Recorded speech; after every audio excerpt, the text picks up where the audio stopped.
Nadie en toda la historia de la humanidad ha suscitado tanto interés como la figura, y la imagen y la persona de Cristo. Todo lo que se refiere a él resulta interesante. Sus hechos, sus palabras, lógicamente, los lugares donde vivió. Pero también diríamos su persona física. Muchos se habrán preguntado cómo era Cristo. ¿Era alto? ¿Era bajo? ¿Era rubio? ¿Era moreno? ¿Era guapo? ¿Era feo?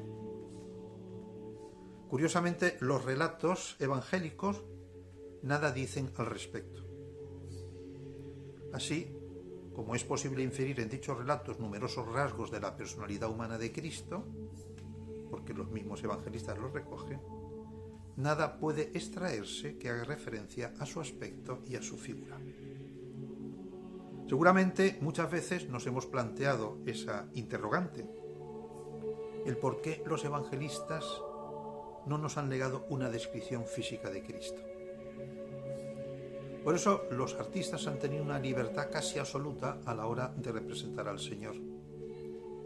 Cada uno lo ha hecho desde su perspectiva, desde su estilo, desde su mentalidad, también diría desde su experiencia espiritual, lógicamente, y también marcado por la época y por lo tanto los gustos artísticos de cada momento. Lo que en sí mismo no deja de ser un reto apasionante porque se trata de representar de forma plástica nada menos que al Dios hecho hombre. Giorgio Vasari, que es pintor y arquitecto, refiere que Leonardo da Vinci no conseguía culminar el lienzo de la Última Cena, en el que la figura central de Cristo estaba solo abocetada. Urgido por el prior del convento dominicano de Santa María de la Gracia, para el cual estaba destinado ese cuadro, Leonardo expuso con toda seriedad las razones que tenía para demorar su trabajo. La principal consistía en que consideraba una profanación indigna pintar a o sea, a Cristo, de cualquier manera, como si no hubiera sido más que un hombre vulgar.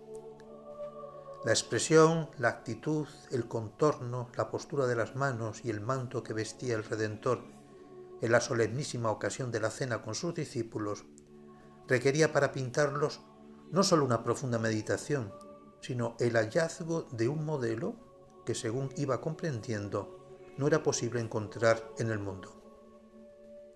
Concluía Leonardo diciendo la belleza y la gracia celeste que debía tener la divinidad encarnada en figura humana sobrecogían su ánimo e inmovilizaban sus pinceles. El cristianismo surge en el seno del judaísmo, que entendía que no se podían construir imágenes que pudieran representar a la divinidad porque eso inducía a la idolatría. Por eso también en el cristianismo primitivo no se percibe esa necesidad de las imágenes. Sin embargo, con el transcurrir del tiempo, se plantea el problema de su conveniencia y de su licitud, que al menos presenta dos vertientes diversas, aunque estrechamente relacionadas entre sí. A pesar de ese riesgo, ya en el siglo IV, y de manera generalizada en los dos siguientes, las imágenes se integraron en la vida de los fieles, aun cuando esto suscitaba recelos entre los pastores. La doctrina de la Iglesia sobre la imagen resulta muy tardía y, por el contrario, abundan sobre los pasajes de los Santos Padres en los que precisamente alertan frente a ese riesgo que conlleva. La posterior reflexión teológica, especialmente dado con los grandes concilios, basta recordar Nicea en el 325, Éfeso en el 435 y Calcedonia en el 451, han tenido y han definido solemnemente, precisamente, que Jesucristo es verdadero Dios y verdadero hombre, y que por lo tanto, que en esas ambas naturalezas conviven una sola persona sin confusión. Por lo tanto, podría llegarse a una representación figurativa de Cristo, porque eso no va en desdoro de su divinidad. En dicha representación, además, también ha de ser posible descubrir el destello de su condición divina, y de ahí que se haga uso habitual a partir de esos 100 momentos el uso del nimbo crucífero y de la mandorla artística, mística, que igual que el fondo de oro en la que suelen representarse esas representaciones, o la luz de la iconografía ortodoxa, símbolo de la doxa, que es precisamente el resplandor divino. Como ya se ha indicado, los evangelios no ofrecen una descripción física de Cristo. Los santos padres plantean esta cuestión y se decantan por dos vías dispares, al afirmar unos que la apariencia de Cristo no tenía atractivo alguno, y otros, por el contrario, que poseía una belleza única e impactante. Aquellos que sostenían que Cristo era feo, incluso mal formado, se basaban en una afirmación del profeta Isaías, el capítulo 53, que al referirse a la pasión del Señor dice: «Lo vimos sin aspecto atrayente, despreciado y evitado de los hombres, como un hombre de dolores acostumbrado a sufrimientos». En esta línea se sitúa San Justino, Clemente de Alejandría, Orígenes y Tertuliano, entre otros. En una línea completamente opuesta, tomando pie del Salmo 44, que invoca al Señor como el más bello de los hombres, se sitúan San Juan Crisóstomo, San Jerónimo, San Gregorio Nacianceno, San Juan Damasceno, Teodoreto de Ciro y Epifanio, que aseguraban que la apariencia física de Cristo había sido majestuosa, con un porte elegante y unos rasgos de gran belleza varonil. Romano el Mélida resume los argumentos de todos ellos, señalando que debía ser perfecta la belleza de quien es el mismo autor de la belleza. Podemos preguntarnos si lícitamente hay alguna representación de Jesucristo. Y según la tradición, parece que existe algún modelo. Concretamente, el primero de ellos es el conocido como el retrato para el rey Akbar de Edesa. Según relata una antiquísima tradición, que va recogida en un texto apócrifo, el rey Akbar de Edesa, que es actualmente la ciudad de Urfa, en Turquía, muy cercana ya con la frontera con Siria, habiendo oído hablar de Cristo y deseando conocerle, algunas versiones incluso añaden de que se encontraba gravemente enfermo, pidió que viniera a visitarle a Edesa. Evidentemente, esa pretensión real no hay ninguna constancia en los textos evangélicos de que fuera así. Pero como aquel hombre al menos se conformó con alguna pintura del maestro. Este fue incapaz de reflejar en un lienzo precisamente ese rostro, pero Cristo mismo, dice la tradición, esta tradición de la que nos referimos, deseando complacer al rey Akbar, grabó su faz sobre un paño que vendrá conocido en todo Oriente como el mandilion.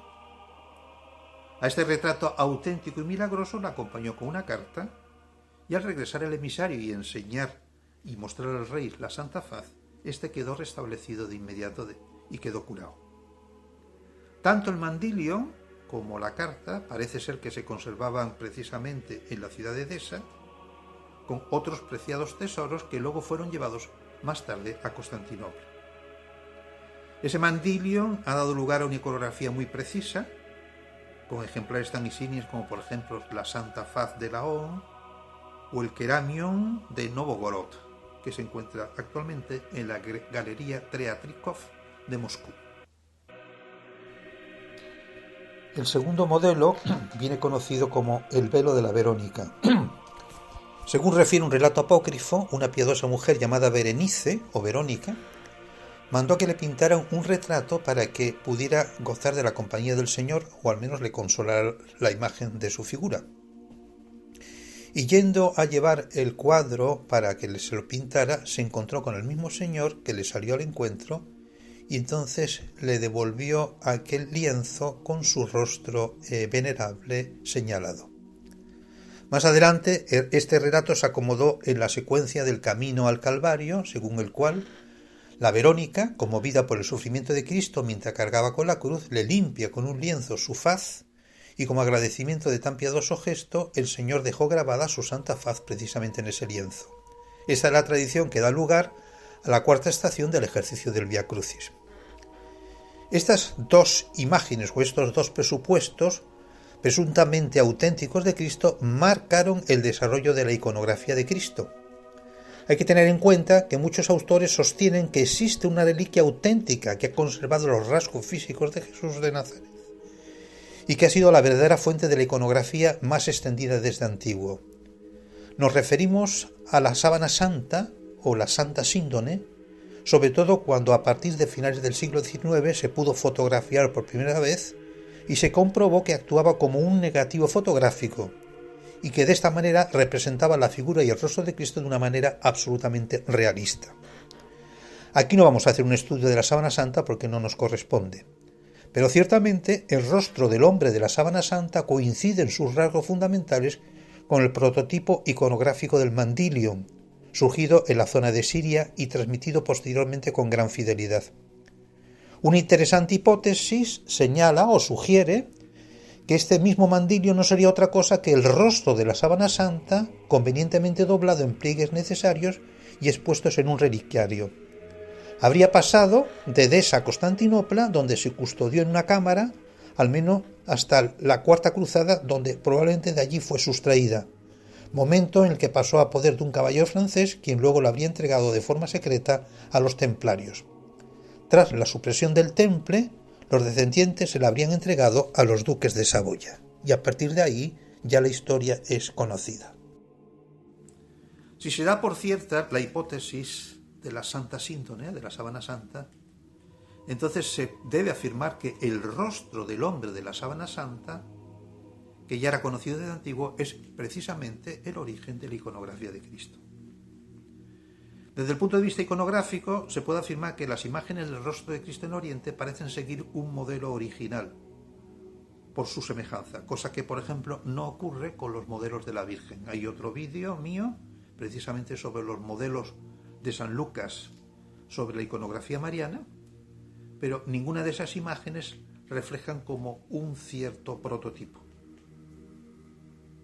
Estas constantes se corresponden, las de Cristo me refiero, precisamente a ese modelo del Mandilion, que puede tanto considerarse como una especie de arquetipo de larga trayectoria iconográfica. A diferencia de lo que ocurre en Occidente, en el Oriente cristiano se fija ese arquetipo que luego se repite una y otra vez con muy pocas variaciones por medio de la copia. De hecho, la justificación de este procedimiento surge precisamente del convencimiento de que el original plasma los rasgos auténticos de ese prototipo, en este caso el de Cristo. Queda el debate abierto, no se trata de un debate, sino de una reflexión, viendo cada una de esas imágenes.